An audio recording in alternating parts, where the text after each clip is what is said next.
What I want to talk about right now, again, is when there is disunity, when there is tension, when there's fighting in your church, it's time to pray hard and it's time to think well.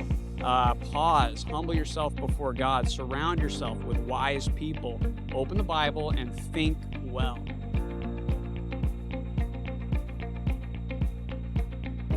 Daniel in just a second is going to talk about how we navigate differences between Christians. A lot of the differences that we have with one another, frankly, when it comes to things like politics and things like that, a lot of the differences that we have with one another is that I might be living right here, like this might be my go-to, but then another person, like this might be their position. And we fight with each other because we're actually occupying a different position in how we engage with the world around us. Now, really quickly, I put over here postures versus gestures. And I stole that language from an author named Andy Crouch, wrote an awesome book on culture. And his point is basically this. Each one of these positions is appropriate from time to time as a gesture. There are times where a Christian should be hostile. There are certain things in our culture that we absolutely should and must be hostile towards.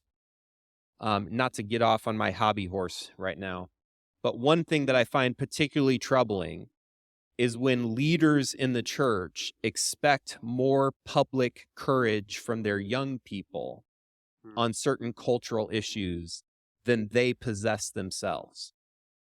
So you take an issue like, again, not to go off on some tangent, but you take an issue like the transgender moment that we're having. Pastors in the church being silent on the issue, the kids in their church going to school, dealing with this issue every day. We expect the kids in our church to have more public courage on this position than we do. I find that troubling. I think there are some things in our culture that demand that very direct approach. You know, you take the porn industry, right? The sex trade. That these things demand, I think, a gesture of hostility. There are also things in our culture that demand a gesture of accommodation. There are times where isolation is appropriate. This whole week is an exercise in isolation, isn't it? For a strategic purpose. This college is a countercultural college for a purpose. So each one of these is appropriate as a gesture. Where it becomes a problem, though, is when Christians adopt these as postures. And a posture is sort of our default position, our go-to default position, where we respond to everything in our culture with hostility, and we don't balance that with grace. Or we respond to everything in our culture with accommodation, and we don't balance that with difficult truths. Or our knee-jerk reaction to living in Babylon is to put our head in the sand and isolate ourselves as much as possible. So these gestures become problems when they morph into a posture that we adopt. So the question is, how do we know when to adopt a certain gesture towards the world? And the best answer that I can come up with, I could talk a lot longer about this, but the best answer I could come up with right now is biblical wisdom. A wisdom that comes not from this world, but a wisdom that comes from above. A wisdom that comes from Scripture and the Spirit. We need to, part of learning how to think well about our world is also learning to ask God, God, give me the wisdom to know, give me the wisdom to discern, how am I going to respond to life in this culture? How am I going to respond as a leader? How am I going to respond to the various issues that are going to come up when I'm providing leadership to people who are living in this world? What am I going to say about all these sorts of issues? And not just what am I going to say, but how am I going to say it? We need to lean into sober-minded biblical wisdom to know when the proper gesture is required of us. And this takes some trial and error. This takes a little bit of asking for forgiveness at times when we screw it up. But what I do know is that it's not particularly healthy for us as Christians to have just one posture when it comes to trying to navigate this difficult tension of living in the world. I've talked long enough. I want to hand it over to Daniel. I actually didn't want to talk about the book today.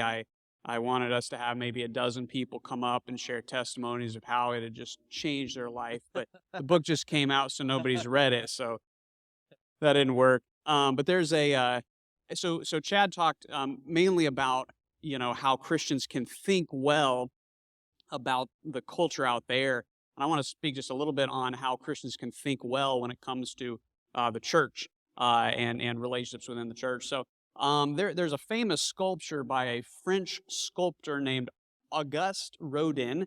In French, it's called Le Penseur. Would you say that with me? Le Penseur. Okay, very. Here in America, we call it the thinker. It's a guy leaning forward, hand under chin. Looks like he's really concentrating hard. He's thinking hard about something, right? And isn't this just a great portrait of what it means to be a thinker? Get off by yourself and think really hard, right? Actually, I'm not convinced that that's a good portrait of what it means to be a thinker at all. The more I think about thinking, the more I realize this sculpture's missing a lot. Obviously, he's missing, clothes, but he's also missing other persons, right? Chad and I believe that the best thinking is done first with humility before God. That's where it starts. The fear of the Lord is the beginning of knowledge. That's where it starts, and it's also done with humility around each other. We do our best thinking when we are asking each other for advice. What do you think about such and such? As we help each other along under God, around each other, that's when we do our best thinking. How about why we do our best thinking? Sure, there is a part of thinking well that helps us personally, personal development, personal growth, but a major reason that we need to think better is that it has to do with connecting with other people. In other words, one reason that we need to think well is the same reason that we learn a new language. You get on Duolingo, you might be by yourself, on your phone, but if you're doing Duolingo, why are you learning that language? It's so that you can connect better with other people. And it's the same thing with being a good thinker, being a better thinker.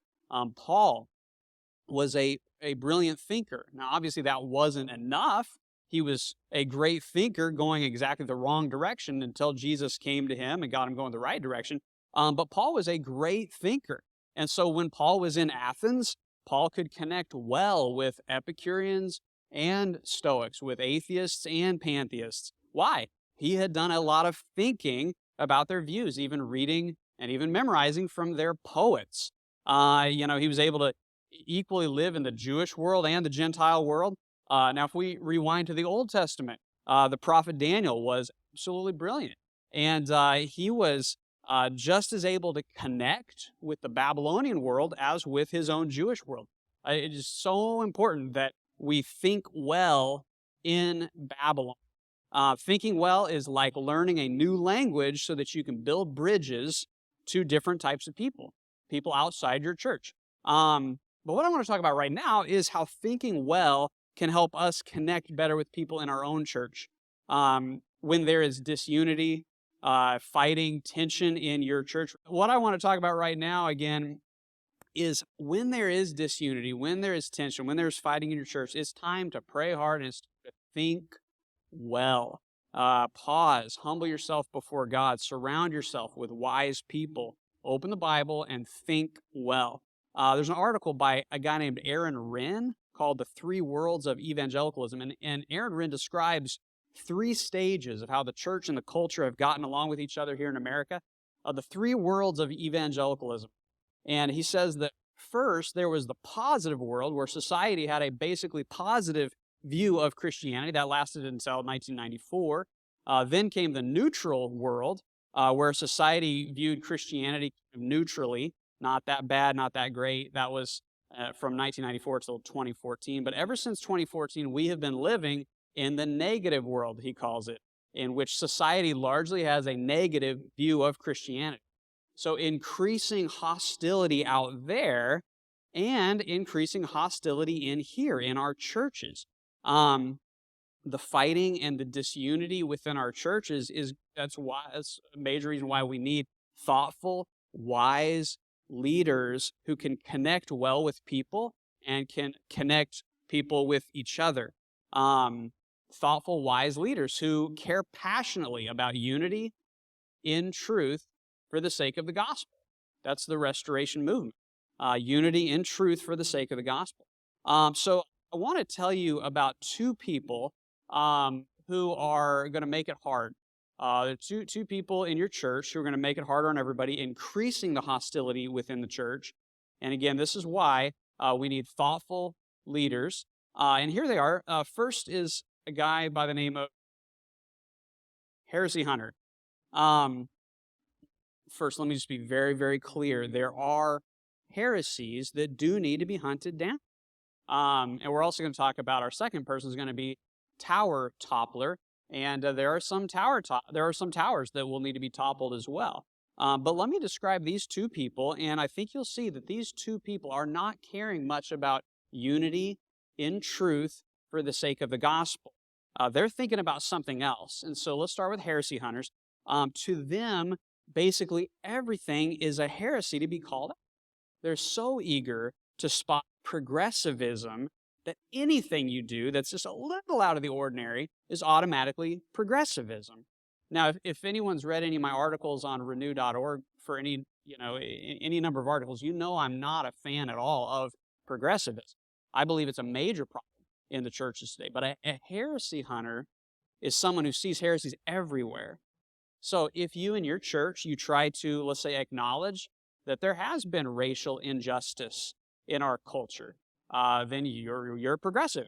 If you try to acknowledge that, there have been times when Christians have been unloving toward gay people, you're automatically a progressive. If you try to acknowledge that, maybe Genesis 1 and 2 allows for an old earth or old universe, you're automatically progressive. If it moves, you're a progressive.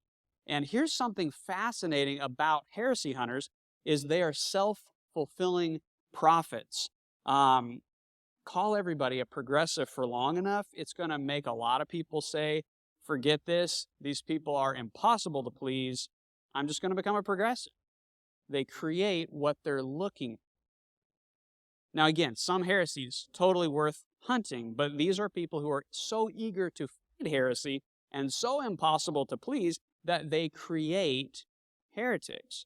They create what they're looking for. Secondly, we have tower topplers. Tower topplers are people who they love the version of Jesus that they see cleansing the temple, upsetting the tables, flinging the doors open, and that's what they love to do, especially to evangelicals. Instead of saying, hey, I know you're a progressive, they're going to say, hey, deep down, I know you're just a white Christian nationalist. Or deep down, I know you're really a fundamentalist. To tower topplers, everything is a tower to topple, a tower to ram into. And by ramming into towers, they make everybody super defensive. Are you a white person in America? Well, then deep down, you're probably a racist. Do you love the idea of global missions, of missionaries going and preaching the gospel in other nations? Well, then deep down, you're probably a colonialist, probably an imperialist. If you're a Christian who also happens to vote Republican, man, tower topplers are coming with their battering ram, and they'll say, I know what you're really doing deep down. You don't care about immigrants. You don't care about the poor. You don't care about the oppressed. You wear the name of Jesus, but you're just so un-Christ-like. You don't care about the unborn. You just care about controlling women's bodies. You care more about the Second Amendment than about the Great Commission. All of which causes us to feel super defensive, right? To where you'll get angry enough to where you'll prove them right. You really are all, they'll say, see, you really are all about maintaining your power. Or let's say you're a Christian who believes in traditional marriage, but you're not even political. Even still, they'll come at you with the battering ram. You hate gays. You're just trying to maintain your heteronormativity. Slanderous accusations that cause you to feel super defensive to where you'll get angry enough to prove them right, that you really are a hateful person. And I suppose it is nice to be able to say, okay, what have we built around Jesus that isn't Jesus? And let's clear it away. But listen, a lot of what tower topplers want to topple, they're literally trying to topple, clear away what's in the Bible. Now, there's something fascinating about tower topplers. They are self-fulfilling prophets. They'll provoke you into being a defensive, ugly version of yourself, and then they'll be able to say, see, you're so hateful, you're so angry, because all you care about is power. Here's what makes heresy hunters and tower topplers in your church so dangerous. It's that they make their fellow Christians worse. They create what they're looking for. I look down my nose at you, suspecting that deep down you're probably a progressive, and I treat you that way with mistrust instead of trying to connect with you. Well, I'll probably create what I claim to be against. Or if I look at your theological beliefs and your political convictions and I start ramming them, oh, you're such a fundamentalist, oh, you're such a Christian nationalist, I'll just create defensiveness to where you'll have to bolster your tower into a fortress. Heresy hunters, tower topplers, they make their fellow Christians worse, and they create what they claim to be against. So, how can we think well? How can we think well in such a way that we connect better with the people in our churches and help them connect better with each other? Unity in truth for the sake of the gospel. If in your church you care about unity in truth for the sake of the gospel, I just want to suggest that you think hard about 4 things, okay? 1 faith, 2 questions, 3 levels, 4 words. Again, if you care about unity in truth for the sake of the gospel, I just want to put these out there. 4 things. 1 faith. Let's start with that. When there is hostility in your church, theological tension in your church, please always keep pointing people back to Jude, verse 3. Chapter 1, verse 3, where Jude talks about the faith once for all entrusted to the saints. Keep pointing people back to the faith. If we've strayed into making it a faith mainly for my kind of people or for my political interests, we've got to have the humility to admit that. The faith. Let's dig into the scriptures. Let's make sure we're thinking clearly about what is the faith that has been entrusted to the saints. Do you want unity in truth for the sake of the gospel? Think hard about the faith. Secondly, I want to encourage you to think hard about 2 questions. These are a couple of questions that when there is hostility in the church, theological tension in the church, both of these questions will help dial back the anger, I really believe, and it will help to dial up the grace and the empathy. Question number 1 is this: where is this person coming from? You can ask that. Where is this person coming from? Have you stopped to consider what hurtful experiences they might be reacting against? What unfortunate church interactions might they be speaking from? Asking, where's this person coming from? And what hurtful experiences are they speaking from? That's both humbling and it's very helpful. So that's the first question I would encourage you to ask, where's this person come from? Question number two, whom is this person trying to reach? Whom is this person trying to reach? Are you debating with a Christian in an urban environment who's trying to reach progressive-leaning people for Jesus? Or are you arguing with a Christian trying to reach a rural community in a red state? Perhaps your friend is trying to reach people who identify as LGBTQ with the gospel. Perhaps your friend has a heart to reach Muslims, and that's why he's taking a critical stance toward, maybe a social media post that you make that maybe brands all Muslims as jihadists. Always ask yourself, whom are they trying to reach? Whom are they trying to reach? When there's hostility within the church, theological tension, think hard about 1, faith, 2 questions. Again, where's this person coming from? Number 2, whom is this person trying to reach? Number 3, 3 levels. In our faith, not every element is equally important. There are the essentials, right? The bullseye beliefs. And then there are the non-essentials. But even when it comes to the non-essentials, some are really important to get straight out of faithfulness to Jesus, while others are a matter of personal conviction. This is the difference in 1 Corinthians between Paul telling the Corinthian Christians, hey, You need to get unified. You need to stop fighting each other. You need to stop having these factions. This is super important, right? But then him also saying, hey, when it comes to food sacrificed to idols, you've got freedom there. So 3 levels. What's essential? You can't be saved without the essentials.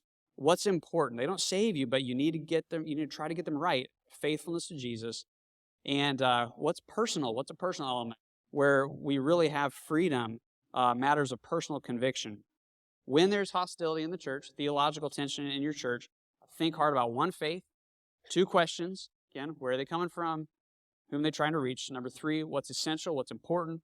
What's personal? And lastly, 4 words. I just want to leave you with this, and then we'll take questions. 4 words that I believe will tremendously help you in getting along with your fellow Christians in order to bring unity. Think like a missionary. As a foreign missionary, you would try to love the people as they are, even when you find features in the culture that really bothered you. You would still try to find features that you could admire in the culture. You'd look for bridges for the gospel. You'd find echoes of the gospel story within the culture. Okay, I want you to think like a missionary wherever God places you, and view other Christians as missionaries in their context, respecting that the people that they're trying to reach will influence how they share the gospel. Again, when there's hostility within the church, theological tension within the church, think hard about 1, faith, 2, questions, where they come from, whom they're trying to reach. Number 3, 3 levels, what's essential, what's important, what's personal. 4 words, think like a missionary, because again, we're aiming for unity in truth for the sake of the gospel. Because of hostility outside the church and hostility in the church, let's pray hard and let's think well.